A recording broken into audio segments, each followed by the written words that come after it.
Saudari-saudara yang terkasih, selamat berjumpa kembali. Kita berada pada Minggu Paskah yang kelima tahun A.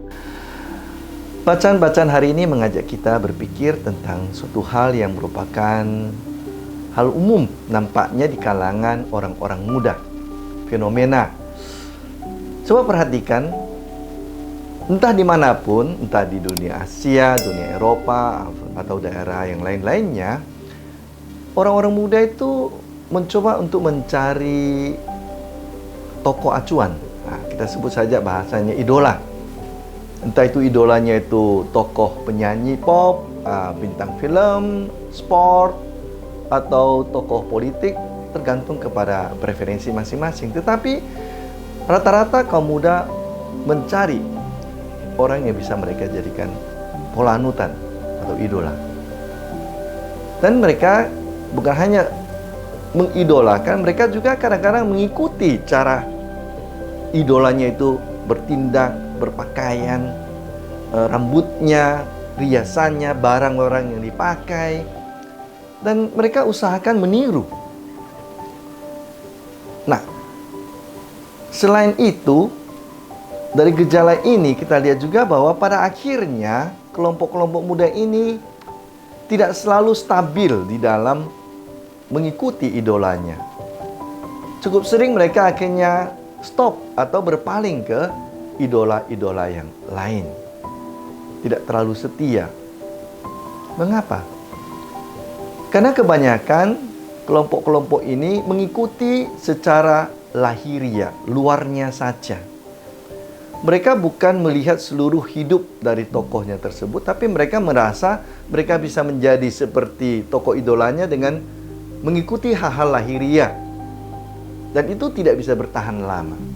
Itu tidak bisa bertahan lama karena mereka tidak menyelami sungguh-sungguh siapa orang yang mereka jadikan pola anutan tersebut. Karena itu mereka sering berpindah-pindah. Hal yang sama bisa juga kita lihat di dalam hidup iman kita. Kita menyebut diri sebagai orang-orang Kristen, pengikut Kristus. Jadi, tanda petik idola kita, pola anutan acuan kita adalah Yesus Kristus sebagai tokoh rohani Tuhan kita. Dan kita merasa juga dalam hidup kita, kita mau mengikuti Yesus dengan berdoa, dengan mencoba juga melakukan hal-hal yang dibuat oleh Yesus dalam hidupnya. Tetapi tidak jarang dalam perjalanan setelah sekian lama menjadi Kristen, kita merasa ada kebosanan. Kita merasa lemah. Lalu kita mungkin juga merasa tergoda untuk melihat yang lain-lainnya yang bukan Kristus. Mengapa? Mungkin jawabannya sama seperti tadi, gejala umum di kelompok orang muda. Yang kita lihat Yesus itu, kita lihat Yesus yang hebat, yang kita mau lihat mukjizatnya, yang bisa mempengaruhi orang dengan perumpamaan dan khotbahnya, dan kita merasa dengan itu kita juga bisa menjadi seperti dia. Kita mau menjadi pengkhotbah ulung, kita mau menjadi orang yang aktif dalam membuat banyak pelayanan, membuat banyak mukjizat, doa-doa kita bisa membantu orang untuk sembuh dan seterusnya. Ternyata dalam hidup itu tidak selalu terjadi. Yesus adalah Yesus dan kita adalah kita. Lalu kita kadang-kadang merasa kecewa, merasa sedih, merasa putus asa, kehilangan semangat, lalu kemudian mau menghilangkan diri atau mengikuti yang lain. Kenapa? Karena mungkin kita merasa kita gagal mengikuti Yesus.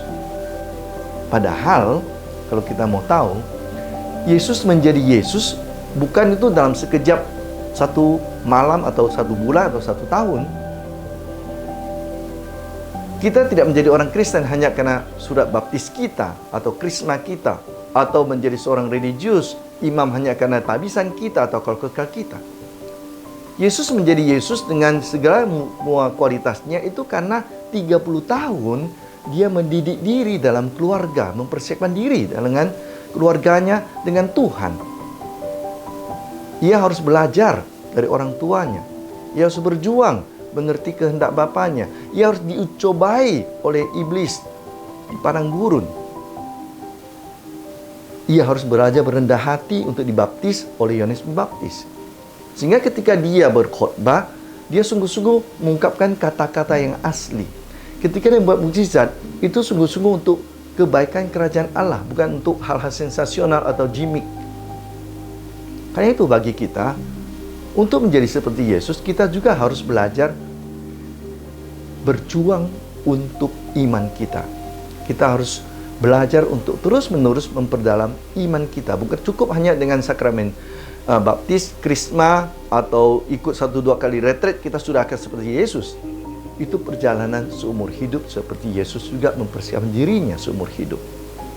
Iman kita harus dikembangkan mulai dari jatuh dan bangun kita. Disitulah kita dicobai, diuji, dan kita merasa melihat diri kita apakah kita mampu dalam iman untuk lebih rendah hati, untuk berjuang seperti Tuhan. Iman yang benar itu adalah iman yang datang dari bahan uji coba, seperti emas yang datang dengan dibakar oleh api. Jadi kalau kita ingin menjadi orang Kristen yang benar, mengikuti Yesus yang benar, kita benar-benar juga harus berani berjuang, jatuh bangun dalam doa kita, dalam usaha kita belajar tentang iman kita, dalam kerendahan hati kita, dan kita terus-menerus belajar untuk bertobat, untuk menjadi lebih baik. Maka kita akan menjadi seperti Yesus dengan cara kita tentunya. Dalam bahasa yang kedua dikatakan kita adalah umat pilihan, umat yang kudus, kaum imam dan raja, umat Allah sendiri. Karena itu kita dipilih oleh Allah, kita dikuatkan oleh Allah, dan kita mempunyai kemungkinan sebagai anak-anak Allah untuk menjadi saudara-saudari Yesus yang benar dengan perjuangan iman kita, rendah hati, dan dalam usaha pertobatan tanpa henti. Selamat untuk mengikuti Yesus yang adalah jalan dan kebenaran dan hidup kita. Amin. Saudara Kapusin hidup bersahaja, jubah coklat tali putih di pinggangnya.